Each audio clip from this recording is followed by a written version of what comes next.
So they use that to kind of woo you and like, oh, well, this person finally notices about me what nobody else noticed about me, you know? And so that's just one of their tools and tactics. But immediately moving into the devaluing phase, they will start to essentially turn everything around to they don't like it, it's not suitable, they don't know if they can continue being with you if you don't change this list of things. And they'll bark those certain issues to you until you realize, like, okay, this relationship is not going to be peaceful until I make these changes to the relationship. And if you're flexible enough, you'll do that. If you stuck in your ways, because some people won't change for their relationship. Some people will be like, you know what, I'll pass and I'll wait until I meet the person that accepts me, flaws and all.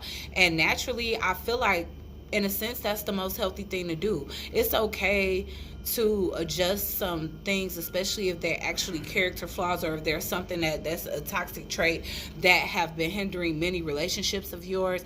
Then it's a good idea to change that. I'm not saying that there's not room for improvement for anybody in any situation, but if you notice that the majority of what you are all about, what you stand for, things that you find will be difficult to change, or things that you find just simply naturally represent you as a person, and you try, but you have a hard time, even if you do change it. Let me tell you guys something. You can complete a whole list, and then there'll be a new one created for you to complete. You can make all the necessary changes that a person asks you. I need you to be more of this, less of that. I need you to do this more, and some things are natural. Like, I need you to go out with your friends more and support me when I have family events. Go out, stop being so shy around my family. Go out more. You know what I'm saying? Be more nurturing. You could be a little cold. Some of these qualities are things that you won't look at as a huge deal. Like, okay, well, maybe I could be a little bit more warm. Maybe I could be a little bit more nurturing. I'm so used to being by myself. The excuses and the reasons for why people are the way they are limitless, but like I said, it's healthy to be flexible in a relationship and make some compromises.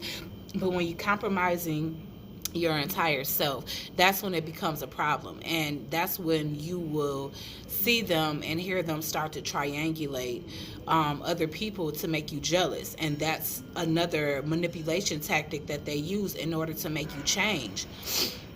So, like I said, they'll come with these things devaluing you, telling you what it is, and, oh, this might be why you're not married yet, or, I was wondering because you seem like such a great girl, but now that I'm, or this could go both ways, because you already know I talked about the female narcissist as well. So, the female can approach the guy like, oh, yeah, well, I was wondering because you seem like such a great catch, but you just got a couple things that would, if you fix that, I swear you would be husband material. I'll be ready to marry you tomorrow. And a guy that feels truly and deeply in love, and they had the admiration of this person at the beginning of the relationship, they're going to want to maintain that admiration and compliments and affirmations from that person. So of course, naturally, especially if you're a good person, you're going to want to make those few tweaks to yourself. As I stated a little bit earlier, that list is bottomless. The minute you complete one list, there'll be another list, and then another list, until you just feel like you've lost yourself. So always remember in a situation in cases of people like this, because sometimes you realize what you're dealing with before you can leave.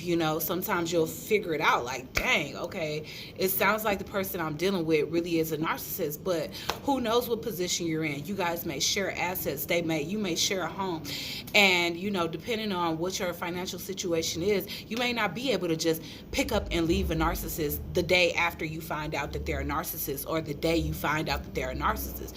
It may take planning. It may take, strategy in order to get out of a situation like that. You could be sitting there finding out that your mate is a narcissist when you're pregnant. So it's situations that will hold you up to where you would have to kind of deal with that person a little bit longer before you move away from them, and that's completely understandable. But Some of the things that you need to realize is that you have to be super passive with them. Don't I wouldn't argue with them, get in their face or confront them about what you think they are or what you notice that they're doing. Like, this is triangulation. I watched a video and I know what you're doing. That won't work. That won't work. If anything, they'll just become more cruel and they'll just do more malice things. You know what I'm saying? More malice, harsh things in order to punish you for even accusing them or confronting them for their narcissistic behavior. So essentially, when you're watching these videos and you're getting information that's educating you on the type of situation that you may be in, keep the information to yourself. I'll get on that's another video for another time as to why it's not a good idea to even confront them. But yeah, just know that nothing, no amount, and this goes for anybody, you will always be not enough for the wrong one, or it will always be something wrong with you if you with the wrong person.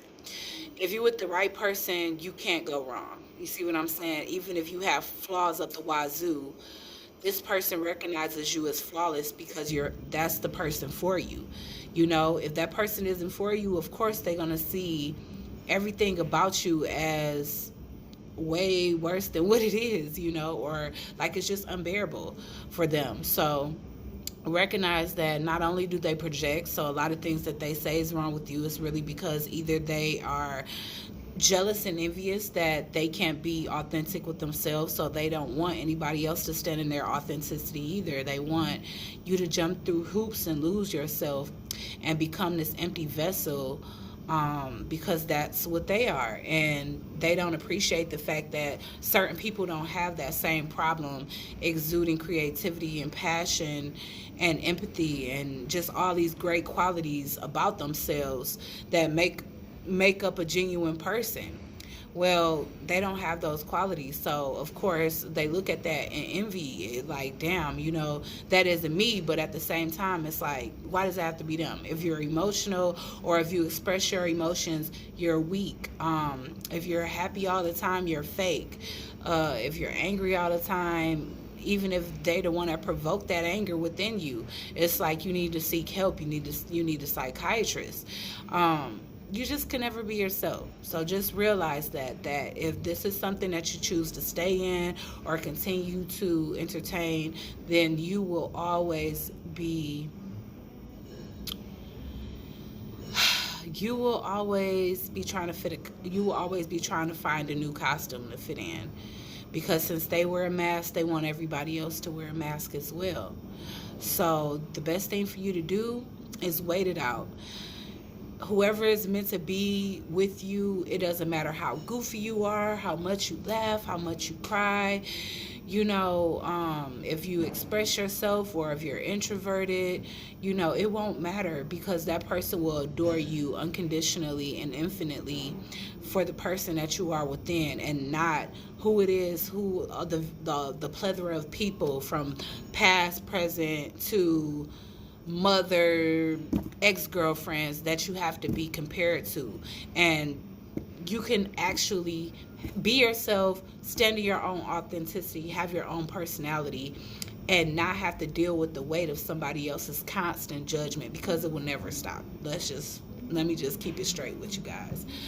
So I hope that message was encouraging, especially because a lot of people, like I said, they're newly out of situations with narcissistic people, and it's difficult, especially when you first get out, because, like I said, you want to hope that things can evolve, just like other people can evolve. All of us that are so-called conscious, or all of us people that have been through a spiritual awakening or are going through a spiritual awakening, we've been through our shadow period. We've lived in our shadow selves, lived with our shadow selves, and fought off addictions and fought off negative habits and negative thought patterns that kept us stuck and stagnant in certain situations and at a certain level in life. Now that we've worked through that, the best thing for you to do is find somebody that's your match, your energetic and vibrational match when it comes to that. A narcissist will never be a vibrational match. Of course, they would try their best to mirror you, but once you see that that's just a facade, it's best for you to detach yourself and move on and try to heal, because it's a long process as it is. So don't keep pulling yourself, don't allow yourself to keep getting drawn back in, because no amount of change, compromise, or nurturing into a situation with a narcissist will allow them to let their guards down and be happy to you. And I know that's what you're looking for, but you're not going to get it with them, okay? And the longer you stay with them, the longer it's holding you away from the person that you actually meant to be with and share that type of connection with. So I hope this made sense. I hope it was informative. I hope it helped somebody. And I'm really looking forward to coming to y'all with the video at lunchtime, because it was requested by Danielle Price. And of course, I'll give her a shout out in that video too. But I'll see you guys at lunchtime. Ciao.